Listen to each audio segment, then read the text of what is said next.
રાજકોટની વાત કરીએ તો એસીબી ઓફિસે કોંગ્રેસની ટીમ પહોંચી ગઈ છે। રાજકોટથી આ મહત્વના સમાચાર સામે આવ્યા છે, જ્યાં કોંગ્રેસની ટીમ એસીબી ઓફિસ પહોંચી હોવાનું પ્રકાશમાં આવ્યું છે। રાજકોટ મ્યુનિસિપલ કોર્પોરેશનના અધિકારીઓ વિરુદ્ધ કાર્યવાહીની માંગણી કરવામાં આવે છે, તો કડક કાર્યવાહી કરવા કોંગ્રેસે માંગ કરી છે। કોંગ્રેસની ટીમ એસીબી ઓફિસે પહોંચી ગઈ છે।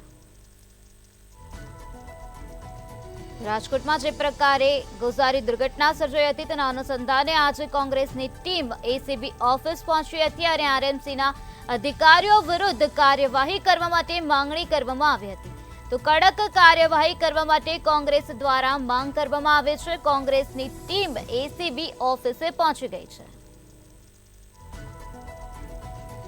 તો રાજકોટથી આ મહત્વના સમાચાર સામે આવ્યા છે, જ્યાં આરએમસીના અધિકારીઓ વિરુદ્ધ કાર્યવાહી કરવા માટે કોંગ્રેસ દ્વારા માંગણી કરવામાં આવી છે।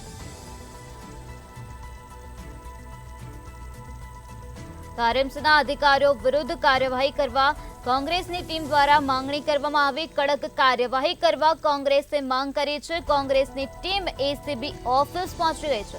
તો રાજકોટમાં જે પ્રકારે અગ્નિકાંડ સર્જાયો હતો, ગોઝારી દુર્ઘટના સર્જાઈ હતી, તેના અનુસંધાને કોંગ્રેસની ટીમ એસીબી ઓફિસ પહોંચી હોવાનું પ્રકાશમાં આવ્યું છે, જ્યાં રાજકોટ મ્યુનિસિપલ કોર્પોરેશનના અધિકારીઓ વિરુદ્ધ કાર્યવાહી કરવા માટે માંગણી કરવામાં આવી રહી છે। કડક કાર્યવાહી કરવા માટે કોંગ્રેસે માંગ કરી છે, તો કોંગ્રેસની ટીમ એસીબી ઓફિસે પહોંચી ગઈ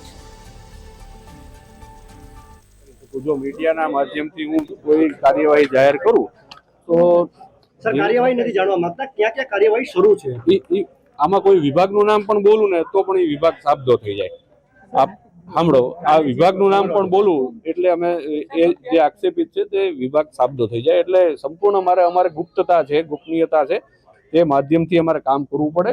હું તમને અત્યારે ન કહી શકું કે શું કહી શકે, એમાં બધાને મારો આ જ જવાબ છે। સાહેબ એસીબી કોઈને છોડશે નહીં, એ તો સ્પષ્ટ છે। એસીબી જે પ્રકાર તીવ્રતાથી કામ કરી રહી છે, જેટલી ટીમો તમે ગઈકાલે પણ જોયું હશે, તો એસીબી અત્યારે રાત દિવસ એક કરી રહી છે અને અમારો અધિકારીઓ પણ આ બાબતે પૂર્ણ રીતે સતત રિપોર્ટિંગ લઈ રહ્યા છે। અને અશોકસિંહ અને આપના તરફથી એક આક્ષેપ પણ ક્યાંક શું કહેશો, ખૂબ જ દરેક સરકારી રાજ્ય સરકારના ડિપાર્ટમેન્ટો છે એની જે ત્રુટિઓ છે એ સામે આવે છે, ત્યારે એસીબી કચેરી દ્વારા રાજકોટ મહાનગરપાલિકાના એફઆઈઆરની અંદર જે ટીપીઓનું નામ આવ્યું છે એની સંપત્તિ જે મીડિયાના માધ્યમથી ઉજાગર થઈ, ત્યારે હવે એસીબી કચેરીના અધિકારીઓ પોતાની જાજમ નીચેથી ખેંચાઈ ગઈ હોય એ રીતે હવે કામગીરી કરવાનું નાટક કરી રહ્યા છે અને એ કામગીરી કરવા માટે ત્યાં દોડી ગયા છે। અમારો સીધો સવાલ એ હતો કે અત્યારે રાજકોટ મહાનગરપાલિકામાં 35 વર્ષથી જે શાસન છે એની અંદર આ ટીપીઓ સામે હોય,